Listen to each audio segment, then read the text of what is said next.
Leadership ఎలా ఉంటుందంటే ఊరి కోసం, నా నేల కోసం ఒక్కళ్ళు కనుక అడుగేస్తే, వాళ్ళ ఊరి నుంచి అడుగేస్తే, అతను పవన్ కళ్యాణ్ అనే వ్యక్తి దగ్గరికి వస్తే అది వెళ్ళి ఆ రోజు నా పక్కన యాదృచ్ఛికంగా కావచ్చు, యాక్సిడెంట్లు కావచ్చు, వి హనుమంతరావు గారు ఉన్నారు కాంగ్రెస్. అప్పుడు కాంగ్రెస్ పవర్లో లేదు, టీఆర్ఎస్ పవర్లో, కేసీఆర్ గారు సీఎం. మన శివ మాట్లాడుతూ ఉంటే హనుమంతరావు గారు కూడా వింటా ఉన్నారు.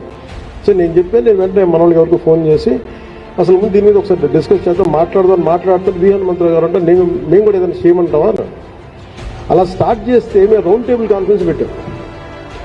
దానికి అప్పుడు ఇంకా పార్టీ హెడ్ కూడా అవ్వలేదు, రేవంత్ రెడ్డి గారు, కాంగ్రెస్ నాయకులు గారు ఉన్నారు, ఆయన వచ్చినారు, అందరూ కలిసి అన్ని పార్టీలు కలిసినాయి.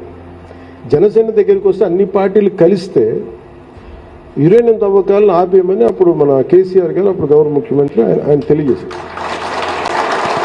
అంటే నేను ఇది ఎందుకు చెప్తున్నానంటే, when you believe in an ideology, ఒక్క శివ అనే ఒక కుర్రాడు వెళ్ళి కదిలిస్తే ఎన్ని పార్టీలు కదిలిని ముఖ్యమంత్రి స్థాయి దాకా వెళ్ళింది. అది శక్తి, అది తెలంగాణ శక్తి. అంటే ఎంత బలం ఉండాలి, ఈ గుండె ఎంత పెద్ద గుండెగా ఉండాలి, ఈ బుర్ర ఎంత బలమైన బుర్ర ఉండాలి. నాకు డబ్బున్న వాళ్ళు వద్దు, నాకు డబ్బున్న వాళ్ళు కావాలి, నిలబడే వాళ్ళు కావాలి, వీళ్ళు కదా. లేకపోతే మీరందరూ ఉన్నారు కదా, మీరు ఇలా ఆలోచించండి. నేల ఎందుకు కదలదో, శక్తి ఎందుకు రాదో, మార్పు ఎందుకు రాదో చూపిద్దాం.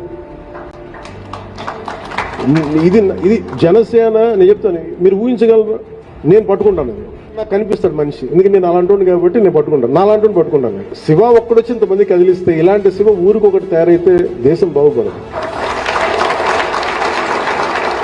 ఇది నేను ఎన్ని ఉదాహరణలు చెప్తా. ఎగ్జాంపుల్ అంటే నాకు ఎంత ఇన్స్పిరేషన్ అంటే Shiva it's a true story, success story. ఇప్పుడు నన్ను ఎవరన్నా సినిమా హీరోగా మనం చప్పట్లు కొట్టేస్తాం, పవన్ కళ్యాణ్ చూడగానే చప్పట్లు కొడితే ఏలేస్తాం కాదు. నిజమైన హీరోలు వీళ్ళని కదా మనం తీసుకోవాలి.